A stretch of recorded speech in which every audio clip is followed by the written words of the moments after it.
Animation 101. The first step of animation is easing in and easing out. What easing in and easing out is basically slow, fast, settle. Start out with a slow movement, then get faster, and then eventually you slow down and come to a complete stop. So if I wanted this minifigure to do a wave, I would start out with a slow movement with the hand going up, and then a fast movement, and then eventually slow down at the top to come to a stop. But enough of that. Set building. The video that I'm currently working on is called the Presidential Brawl. So what I did for the set is I looked at reference pictures of the Oval Office, but there was a problem. I didn't have all the pieces, so I improvised. So I built this little gray wall here, so the set wasn't empty. Just remember, you're only building what the camera sees. You will never see the back of the set. Therefore, it doesn't matter what the back of the set looks like, it only matters what the front of the set looks like, and if it looks good. Just don't look at the back of the set, ever. It's the back of the set's horrendous, just look at it. Just no, cut the cameras, just cut the cameras, I don't need it. You can also just use already existing sets, like I have the Lego Office set that I used for a few videos already.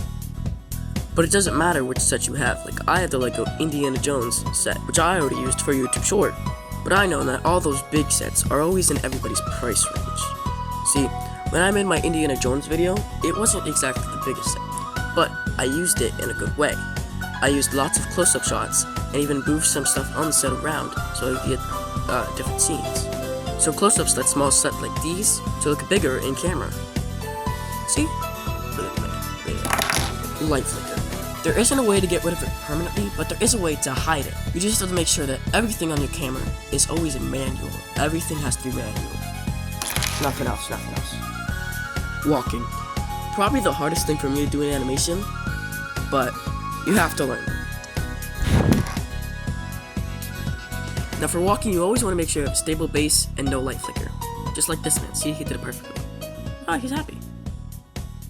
Frame by frame, here is the walking thing. And always make sure that when you're doing the in-between frame, it's always the highest point that the minifigure will ever be.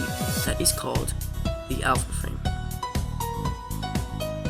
Extra tip, if your character's legs are not in frame, then here's a little trick that you can do to make it look like they're walking while they're not. Grab a base plate and put your minifigure on it, and you want to move the minifigure as if it was walking normally with the arms, but then with the feet, you put the feet in between the stud, and then you set it back down on the stud.